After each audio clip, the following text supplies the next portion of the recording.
മുൻപ് പറഞ്ഞ പല മഹാത്മാരും, മുൻപ് പറഞ്ഞ പല മഹത് വ്യക്തികളും അവരുടെ കല്ലറകൾ പരിശോധിച്ചു കഴിഞ്ഞാൽ ഇന്നും അവരുടെ കല്ലറകൾ അടഞ്ഞുകിടപ്പുണ്ട്. നമ്മുടെ ചുറ്റുപാടങ്ങളിൽ എടുത്തു നോക്കിക്കഴിഞ്ഞാൽ ഒരു കല്ലറ പോലും തുറന്നു കിടപ്പില്ല. എല്ലാ കല്ലറകളും അടഞ്ഞു കിടക്കുന്നുണ്ട്. അത് വിളിച്ചു കാണിക്കുന്നത് ഇന്നും ആരും ഉയർത്തെഴുന്നേറ്റിട്ടില്ല. എന്നാൽ പാലസ്തീന്റെ പച്ചമണ്ണിൽ ഇതാ യേശു ക്രിസ്തുവിന്റെ ടോംബ് ഇരിക്കുന്ന സ്ഥലത്തേക്ക് നാം പോയി കഴിഞ്ഞാൽ അവിടെ എഴുതി വച്ചിരിക്കുന്ന അവൻ ഇവിടെ ഇല്ല, അവൻ ഉയർത്തെഴുന്നേറ്റിട്ടുണ്ട്. ഞങ്ങൾ കവലകൾ തോറും ഞങ്ങൾ പരസ്യോഗമായി ഈ സന്തോഷ വർത്തമാനമാണ് പറയുന്നത്. ഒരിക്കലും അടഞ്ഞു കിടക്കുന്ന കല്ലറയല്ല ഞങ്ങൾ ഉയർത്തുന്നത്. കല്ലറകളെ ഭേദിച്ച് മൂന്നാം നാൾ പുറത്തു വന്ന യേശു ക്രിസ്തുവിനെയാണ് ഞങ്ങൾ ഉയർത്തുന്നത്.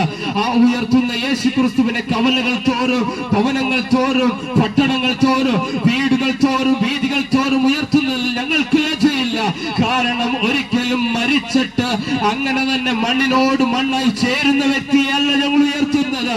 ഞങ്ങൾ ഉയർത്തുന്നത് ഇന്നും ഞങ്ങൾക്ക് വേണ്ടി ജീവിക്കുന്ന, ഒന്നും കൂടെ പറഞ്ഞാൽ ഇന്നും നമുക്ക് വേണ്ടി ജീവിക്കുന്ന ഒരേ ഒരു യേശു ക്രിസ്തുവിനെയാണ് ഞങ്ങൾ ഇന്ന് ഈ കവലകളിലും ഉയർത്തുന്നത്. മനുഷ്യ, നമ്മൾ എന്തിനാണ് അടിയുണ്ടാക്കുന്നത്? മനുഷ്യ, നാം എന്തിനാണ് പട്ടിണിയാൽ ദാരിദ്ര്യത്താൽ മരിക്കുന്നത്?